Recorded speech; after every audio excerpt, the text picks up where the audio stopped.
tourne. Moteur.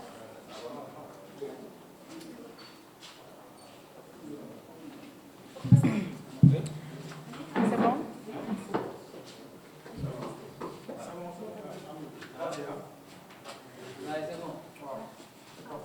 Alors salaamaaleykum ñoo ngi leen di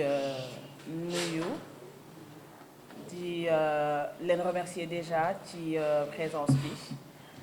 ak aussi ci ànd bi ñu ànd depuis ces 7 dernières années ren ñu nekk ci 8e édition des Raaya Music Awards ñu fas yéene ko def vendredi bi ñu jëm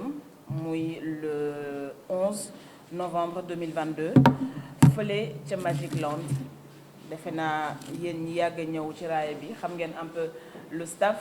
mooy un staff assez réduit à chaque fois mais qui fait un travail extraordinaire ñu am ci suñu grand frère Guissé Pen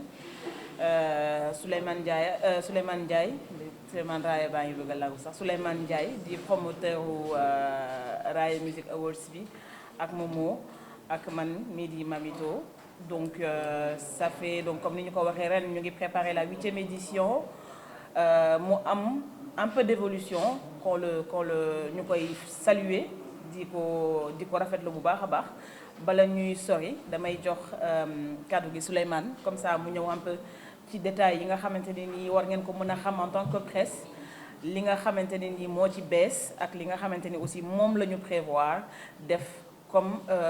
programme le vendredi prochain et xam ngeen yéen ñëpp li nga xamante ni mooy innovation bi mooy ren dañu changer un peu de format def ko sous forme de dîner de gala fële ca Magic Land à travers donc ay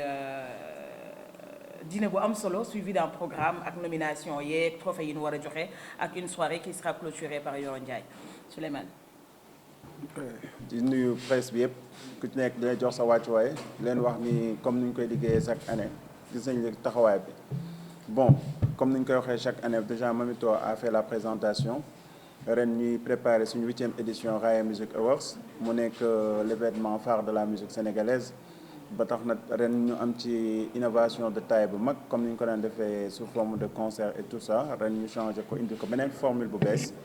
yóbbu ko ci dîner de gala boo xam ne dîner de gala bu mucc ayib c'est pour la culture pour le développement de la culture et le développement des artistes ci seen liggéey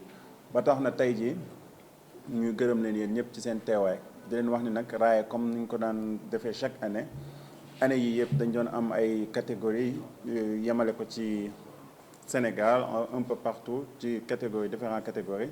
ren ñu yokk ci les influenceurs yokk ci waa sous-région bi ba tax na ñu ngi ciy xaar sous-région bi yëpp ñu fas yéene ñëw parce que déjà les artistes sont déjà en route am na ñoo xam ne yegg si nañ bi ci guddi ñu nekk ñu fas yéene ci liggéey bu yaatu. Attends, excusez-moi léegi la moo desat je pense que je vous ai dit li nga xam ne moo nekk programme u Raaya bu ren bi ren nag dinañ am artiste boo xam ne moo ko joué en live mu nekk Yoro Ndiaye moo fas yéene def live bi leneen li mooy li nga xam ni ministère de la culture a fait ça pour la culture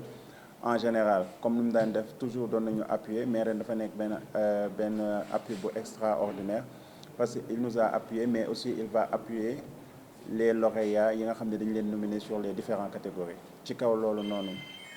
dinañ ci ñëw pour indil leen ci ay leeral yu gën a yaatu ci loolu noonu tamit la ñuy pëtaxlu pour wax leen ni on attend tous les artistes yi nga xam ne dañu leen mën a nominer ci différentes catégories comme catégorie bu nekk chaque année ni ñu ko daan yaatal nañ ko gën a yaatal ba tax na ñu ciy xaar tous les artistes di leen wax ñu ñëw en masse et ñu fêter la musique parce que Raaya c'est rien d'autre que ni communion la boo xam ne artistes yi ak promoteurs yi ak comment dirais-je promoteurs yi preneurs de son yi tout qui englobe toute la musique sénégalaise mooy am benn journée boo xam ne benn nuit boo xam ne dañuy regroupé wu pour toog waxtaan kaf reetaan ñu waxante dëgg ndax nit bi nga xam ne day liggéey ba at bi jeex day bëgg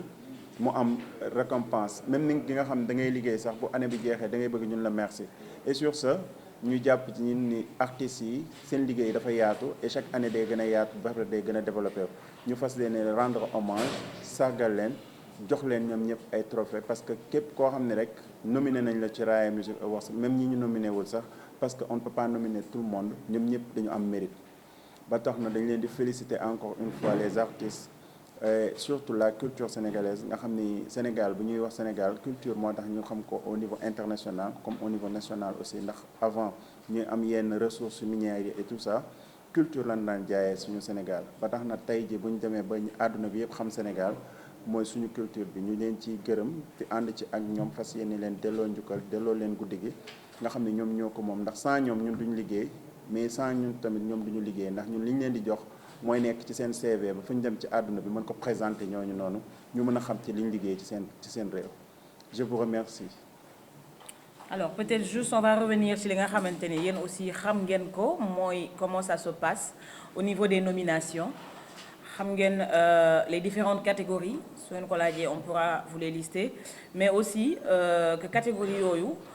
animateur u Sénégal yi muy animateur rajo yi di animateur télé yi ñoom ñooy proposer ku ci nekk liste donc bu ñu proposer seen ay liste bu ñu paree ñu croiser liste yooyu soog a mën a génnee tur yi nga xamante ne nii génn nañ ci chaque liste selon la catégorie. Donc vote du public am na ci parce que ku ci nekk say naataango wala say fans dinañu la votel mais aussi am na aussi un jury bu nga xamante ne nii mooy tranché à la fin juste pour dire que dañu jox ñëpp seen wàll pour kenn ku ci nekk war a mën a exprimer wu parce que d'accord yàlla public bi bu artiste génnee nu mu tudd projet public bi moo koy déglu moo koy jënd buy tëgg moo koy fekki mais aussi il y a des professionnels de la musique ñu nga xamante ne nii am na lu ñu seen xam-xam màcce ci wàllu musique techniquement parlant ñooñu tamit dañuy indi seen apport dinañu jox après kàddu gi grand Guissé Pène pour mu wax un peu ci innovation yi ñu jot a am surtout par rapport au ministère de la culture appui bi mu appuyé Raaya ñuy jëlaat lépp di ko delloo waat ci biir catégorie yi parce que ci cette édition yëpp ku ne xam na ni c'est des trophées qu'on donné mais bu ñu demee tey ba yàlla def yaa benn apport bu ndaw bu dugg dañ koy bokk parce que bi dara dul dara ñun ak artistes yi ñoo ko doon ànd ak presse bi donc bu yàlla defee ministère bi joxe te li mu joxe mu jox ko artistes yi donc dafa jaar juste suñu loxo dafa transiter suñu loxo dañu koy delloo artistes yi kenn ku ci nekk ñu yaakaar ni boo fa jógee di nga am satisfaction et puis dina la pousser nga gën a liggéey pour gën a mën a bokk ci concurrence bi l'année prochaine parce que idée bi c'est pas xaalis bi mais pour que loolu ñu leen di jox war leen mën a defal avancement ci seen liggéey ki ci woy mën ci génne single ki ci def clip war ci mën a def clip mais en tout cas ñu xam ni clip bi nag dañu ko génnee parce que dañu gañe nangam ci Raaya wala woy bi dañu ko dugg studio defar ko parce que dañu gañe nangam ci Raaya donc tey bu ñu demee ba mu am xaalis bu dugg xaalis la certes mais dañ koy transformer en musique dañ koy parce que feetu musique la donc xaalis boobu noonu dañ koy dugalaat ci li nga xamante ne nii moo di musique sénégalaise mu mën a servir artistes yi servir aussi les techniciens yi nga xamante ne nii ñoo nekk ci gannaaw damay passe kàddu bi grand Guissé Pène pour mu ñëw un peu ci li nga xamante ne nii mooy innovation bi après Souleymane dina jëlaat parole pour wax ci wàllu format bi ñu jël ren muy dîner de gala bi def ko entrée à 50 000 pour des tables de 10 à 500 000 parce que gis ngeen ci affiche yi c'est affiché 500 000 mais table de 10 yi mooy 500 000 entrée bi c'est à 50 000 et loolu yëpp bu ñu ko defee aussi c'est pour pouvoir jox événement bi niveau parce que 8e édition c'est pas rien 8e édition sans accompagnement ak apport personnel presque à plus forte raison ren nag bi ñu amee tuuti apport ci ministère ak ci yeneen partenaires yi nga xamante ne ni ñu ngi ci dugal seen loxo par rapport au thème bi ñu choisir ren bu jëmale ko ci wàllu immigration donc loolu yëpp danañ ci ñëw pour que ça soit beaucoup plus clair et que bu ngeen amee aussi ay questions ngeen mën ko partager ak ñun est-ce que. Si Souleymane bonsoir. Bonsoir nos partenaires naturels. Pourquoi? Parce que il vous appartient de révéler tout ce qui se dit et donc vous êtes des éléments incontournables dans ce que nous faisons. Et merci pour votre fidélité, mais merci aussi pour votre patience. Pourquoi? Parce que convoqué à telle heure, vous êtes encore resté longtemps et on a démarré très tard pour des raisons X, Y, technico-techniques, mais merci quand même. Le Raaya Music, comme l'a dit tout à l'heure Mamito en est à sa 8e édition. 8 éditions, cela veut dire que ça commence à se pérenniser, ça devrait maintenant être dans l'agenda culturel du Sénégal. Pourquoi? Parce que, je l'ai toujours dit, il y a eu des tentatives de nomination, d'organisation, de nomination peut-être des trophées, mais qui ont disparu au bout de 2 ou 3 éditions. Nous avons connu Africa Cœur, nous avons connu Bidéo, nous en avons tellement connu les Awards, etc. Ça s'arrête là. Et si aujourd'hui, nous nous satisfaisons du regard porté vers le Sénégal pour y organiser pour la première fois dans un pays francophone les Afrimat, c'est-à-dire Africa, les trophées africains de l'année qui sont nés des Cora Awards d'Afrique du Sud, qu'on va pour la première fois organiser au Sénégal, c'est parce qu'il y a une stabilité culturelle, c'est parce qu'il y a un dynamisme culturel qui font que les raaya accompagnent aussi ce dynamisme et qui donnent un crédit à ce que nous faisons. Donc rien que pour cela, je crois que non seulement l'initiateur Souleymane est à féliciter pour son engagement, son courage surtout pendant 8 éditions, ainsi que le staff, mais aussi féliciter la presse qui n'a jamais décrié ou dénoncé quelque quoi que ce soit par rapport à cette organisation-là. C'est parce que vous êtes aussi mus par la crédibilisation de ce que fait Raaya, mais aussi vous êtes mus par le rayonnement de la culture du Sénégal. Rien que pour ça, donc je vous dis encore merci. Comme l'on l'a dit tantôt aussi, il est à noter que effectivement l'INAN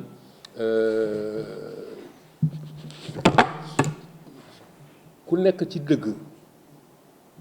ku nekk ci yoonu dëgg waroo tiit waroo ragal. Pourquoi? Parce que ci yoonu dëgg nga nekk. Et que si pendant cette édition c'était avec les tripes, c'était avec courage que les raaya se sont organisés, ces 7 éditions ont été des éditions, pas de perte, mais que l'on ne peut pas rentabiliser de manière efficiente pour dire que voilà le résultat de ce qu'on a eu, sauf que au moins ça a permis peut-être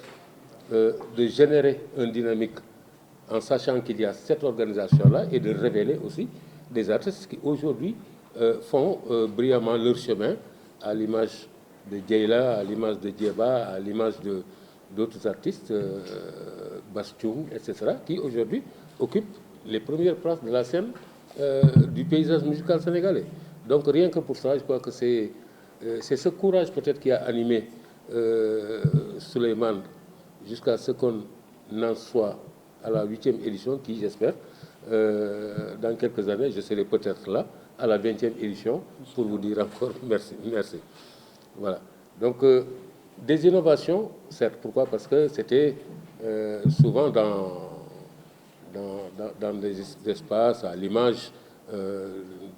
des victoires de la musique, ou bien à l'image du Ballon d'Or, assis sur les bancs. Mais il faut innover en sachant que nous parlons donc de musique. À la musique, il faut lui donner aussi de la place et de l'espace dans la musique. C'est pourquoi il a été heureux de constater qu'il y a ce qu'on appelle un dîner de gala qui a un coût. Un artiste de renom, qui est l'un des artistes les plus présents dans les dîners de gala, parce que nous savons tous qu'il y a des artistes pour des concerts, il y a des artistes pour les voyages, mais aussi il y a des artistes uniquement pour les dîners de gala. Et donc le choix de Yoron Ndiaye a été un choix très pertinent. Pourquoi? Parce qu'à l'image de Raaya, c'est un jeune qui est en train de faire aussi son chemin. Et ce dîner de gala permettra peut-être aussi de donner plus de rayonnement à ce que nous faisons, et que, qui sait, peut-être que les années venant aussi, il y aura des innovations. Il a encore tantôt répété tout à l'heure, dans les innovations, nous aurons aussi cette année ce qu'on appelle les influenceurs. Les influenceurs qui sont aussi importants dans le dispositif. Pourquoi? Parce que c'est à eux de relayer et de permettre à plusieurs personnes de pouvoir savoir ce qui se passe autour de nous. Donc, en gros, c'est juste encore une fois pour des remerciements à l'endroit de cette presse qui a toujours accompagné Raya, sans discréditer Raya, sans dénigrer Raya, sans aller au-delà de la recherche de l'information. Et remercier aussi et féliciter encore, encourager les initiateurs, dont Souleymane, pour le courage qu'il a eu pour en arriver à la 8e édition et qui, j'espère, continuera à en faire. Courage aussi et remerciements à Mamito et à tout le staff, des Raya. Donc, remercier aussi le ministère de la Culture, ou plutôt le ministre de la Culture, qui a compris que le Sénégal, dans ses valeurs et dans son patrimoine, présente un catalogue musical extraordinaire et exceptionnel. Et si nous en profitons pour féliciter Youssou Ndour avec sa nouvelle nomination, et aussi sa création de ce qu'on appelle la fondation pour les industries culturelles et créatives. Cela veut dire que la culture au Sénégal, malgré que l'on se pose certaines questions, aussi est en train de faire des pas et ça marche. Donc,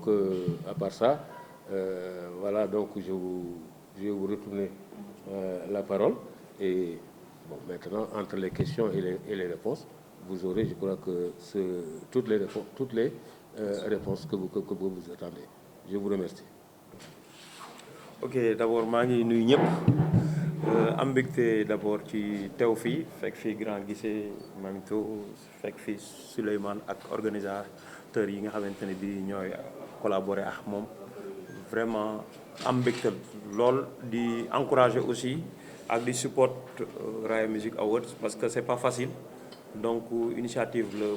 bu am solo boo xamante ne bi dañ ko war a dooleel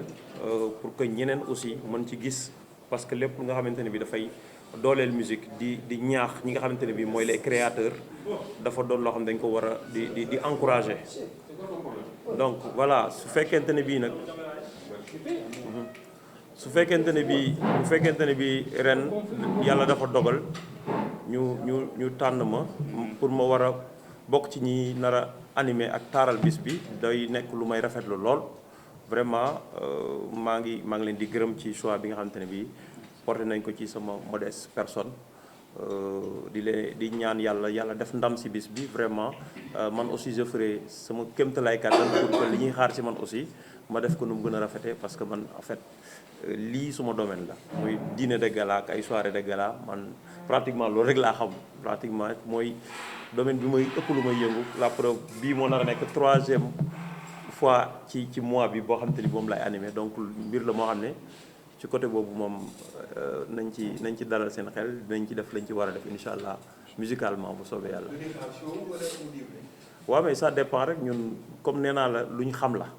Bu nit ñi di reer xam nañu ñu leen di traité, bu ñu paree tamit xam nañu ñu def pour ñu reesal.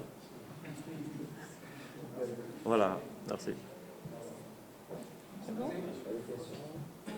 C'est bon. Bon, man, en fait, je suis pas rappeur, mais je suis un mélomane. Et puis, du moment que ñoom gis nañ ne ci seen game la bokk, ci seen ay façon de faire la bokk. Donc, man, je ne peux que apprécier. J'ai vu que niveau d'écriture bi quand même xaw na am benn level bu mu yegg. Donc mënuma lu may encourager leen, et puis mu yem juste ci clash quoi, c'est-à-dire mu bañ a dem vers le bif, vers yeneen dérive yi na yem ci cadre musique. Lépp loo xamante ne bi day jëm ci maanaam développer musique maanaam taaral musique mën nañ ci dem mais mu am fu mu yem rek ñu bañ a egg jéggi yenn frontières yi quoi. mais lan ngay wax tey producteurs yi nga xamante ni ñoom ñoo war a engagé wu ñoom ñoo gën a war a porter combat musique parce que gis nañ musique sénégalaise actuellement ñu wax ko ñu ñàkk ko wax waroon na dépasser niveau bi. waaw producteurs yi xam nga production nag ku wax production wax moyen bu fa moyen yi nekkul tamit nit ki mënoo ko dóor ne ko tey nga produire comprendre nga lu c'est-à-dire il faut que moyen yi accompagner man mii di wax ak yow nii producteur la comprendre nga mais boo produire benn il faut nga reculer tuuti xoolaat ba xam fan ngay jaaraat affaire demee noonu xam nga c'est pas évident xam nga donc production moom soo ko sentir rek nga koy def moo ko tëgg làmba yam boo tëggee mu dox di nga tëggaat bu xawee kii nga ne xaaral ma soufflé waat tuuti c'est pareil donc peut-être xëy na fi ñu war a mën a gën a xool mooy accompagnement peut-être état mu gën a ak structure yi nga xamante ne bii ñooy financer des projets ñu gën ci dugal seen loxo gën a accompagner les producteurs pour ñu gën a mën a def seen liggéey.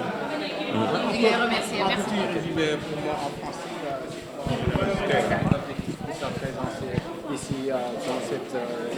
cérémonie que vous voulez lancer, Inch'Allah, Raaya Musique. Quelles sont les attentes et les perspectives, voilà. Bon, ma présence ici, c'est d'abord parce qu'ils ont porté leur choix sur moi pour que j'anime cette soirée de gala. Donc moi je suis venu pour les encourager parce que c'est pas facile d'organiser ces genres d'événements.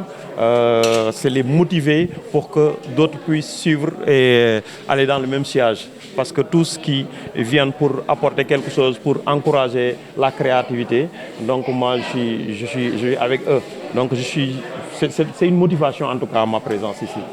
Les attentes, ce seront quoi? Bon, je vais jouer de la musique, je vais jouer de la bonne musique, je vais animer ce qu'on attend de moi. Je vais faire de sorte que la fête soit belle. En tant que grand nekk ci musique bi léegi nan nga gisee li nga xamante ne moom mooy musique sénégalaise léegi. Musique sénégalaise mu ngi dox ak couleuru Sénégal mu ngi dox ak ni Sénégal bindoo c'est-à-dire musique li nga ko jox rek loolu lay delloo ah. ñi nga xamante ne bi ñi ngi liggéey ñi ngi gis seen bopp si liggéey bi ñi nga xamante ne bi tamit i traîne peut-être seen liggéey mu ngi traîner c'est-à-dire dafa laaj tuuti accompagnement comme ni ma ko waxee rek il faut que ñu am beaucoup plus d'accompagnement au niveau des structures yi nga xamante ne bi ñoom ñooy financer ak état bi tamit gën ci dugal loxoom gën a dooleel culture bi pour que créativité bi gën a mën a dem ci kanam quoi. Est-ce que tamit soxla nañu jàppal diw indil diw ci biir musique yi nga xamante ne mooy musique sénégalaise. waaw mais loolu moom am na fépp ci secteur yëpp am na ci football am na ci lamb am na ci truc comme ça ay ñuy naan ñuy ànd ñoom ñuy rootandoo si benn teen ñooy laxasandoo ay goj loolu mënul ñàkk secteur boo dem dañu fa gis ñoo xamante ne bi dañu am ay këral mais l'essentiel que nañ ko teg dans les règles de l'art c'est-à-dire